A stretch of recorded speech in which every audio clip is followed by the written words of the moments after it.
यहां एक खिलौना है इंसान की हस्ती। यह बस्ती है मुर्दा परस्तों की बस्ती। यहां पर तो जीवन से मौत सस्ती। यह दुनिया अगर मिल भी जाए तो क्या है। लेकिन दौड़ रहे लोग कितनी आपधापी है इस दुनिया को पा लेने के लिए, और इस पाने में सिर्फ एक बात घटती, खुद लुट जाते, कंकड़ पत्थर इकट्ठे हो जाते, आत्मा बिक जाती, खुद को बर्बाद कर लेते। हां, कुछ चीजें छोड़ जाते, कुछ मकान बना जाते, कुछ पत्थरों पर नाम खोज जाते।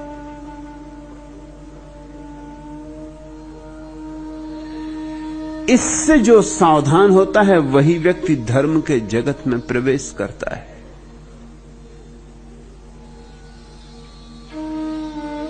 इस वस्तु स्थिति के प्रति जो जागरूक होता है वही धार्मिक है। धर्म का मंदिर मस्जिदों और गिरजों से कुछ लेना नहीं, गीता कुरान और बाइबल से कुछ लेना नहीं। धर्म का संबंध है इस बोध से, यह दुनिया अगर मिल भी जाए तो क्या है। तीर की तरह यह बात चुभ जाए भीतर तो जीवन में एक झरना फूटता है। तुम्हारे ही प्राणों में, तुम्हारे ही अंतःकरण में एक संगीत उमकता है। तुम्हारे भीतर ही एक ज्योति जलनी शुरू होती, जो शायद जली रही थी, लेकिन तुम्हारी आंखें चूंकि बाहर भटक रही थी, चूंकि तुम दुनिया की तलाश पर निकले थे और तुमने कभी पीछे लौट के अपने भीतर नहीं देखा था, इसलिए पता न चला था, इसलिए प्रतिविज्ञा न हो सकी थी। जिस दिन दिखाई पड़ जाता है कि पूरी दुनिया भी मिल जाए तो कुछ मिलेगा नहीं, उस दिन आदमी आंख बंद करता है और अपने भीतर देखता है। तब अपना स्वरूप दिखाई पड़ता है, मैं कौन हूं।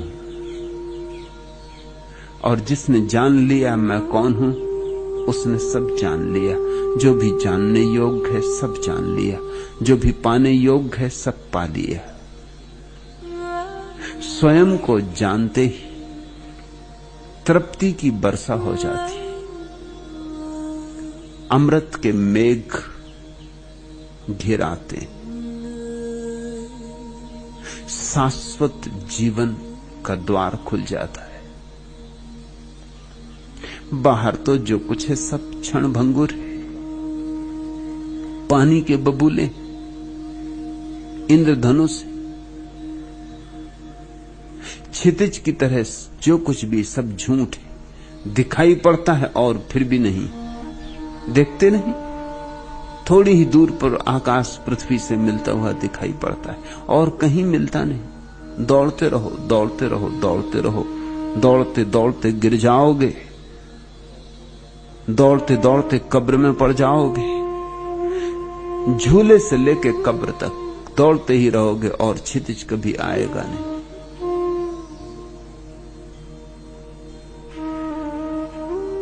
इस दुनिया के मिल जाने से भी कुछ मिलता नहीं, ऐसी प्रतीति। और एक क्रांति घटती, कंकड़ पत्थरों से नजर हट जाती और आत्मा की तलाश शुरू होती। धन मूल्यहीन हो जाता है, ध्यान का मूल्य प्रतिष्ठित होता है।